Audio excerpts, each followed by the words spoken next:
I remember walking out of the worship center at like 5:30, which is right in the middle of a rehearsal, and getting a tweet saying from the governor, the state of California was going into emergency lockdown. And that was kind of the first moment for me where I was like, my heart is sinking a little bit. Like, I don't know what this is gonna look like.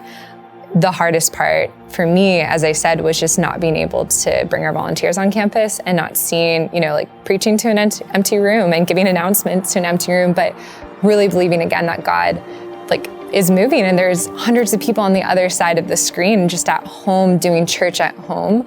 There were people I hadn't seen for 4 or 5 months, or maybe I've called or I couldn't get a hold of. And that to me was really difficult, because it was really trusting God, this is reaching people in their homes, this is reaching our volunteers. But there's just a lot of uncertainty about, are we gonna lose people? Are we we're meant to be shepherds, but we don't actually get to be with the people that we're meant to shepherd. So really learning to be flexible and really dying to some of our concepts of for me personally of what is effective ministry. So a big reprieve from that was when they called us and were like, okay, you can go outside. When churches were invited to gather again, where it was legally okay, just how to wear a mask, invite people on campus, and even having apprehension there. Are people gonna come?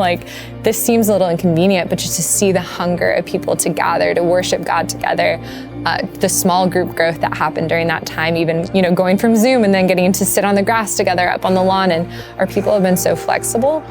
Some of our most core, consistent leaders from our prior season before COVID have faced disruption, whether it's school or work or in their personal lives.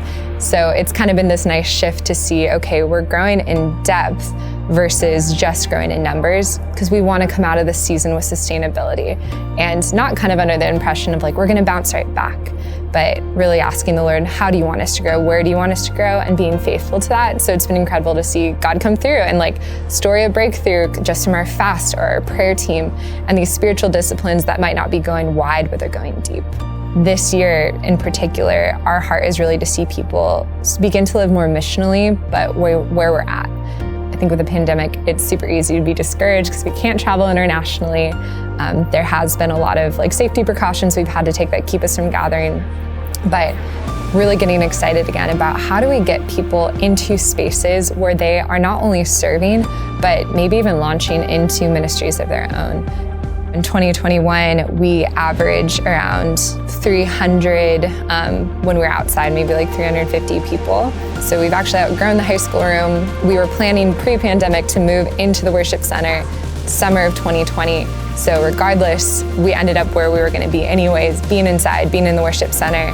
The numerical growth is so beautiful, but also to see the small group communities that have come out of it. People have walked faithfully together. My small group is gonna be, I think, 6 years old this year, which is so crazy. But just to look at the seasons of life that we've lived together, and to know that we've sent out so many wonderful young adults. All these pictures I have around my office, they're all Polaroids from 2016, 2017, and I can say maybe 3/4 of those people have moved on, but had such deep roots from where we were, and that's really our heart for the ministry. So I think the growth has been really dynamic, and it just puts wind in my sails to say, okay, God, what do you want to do next?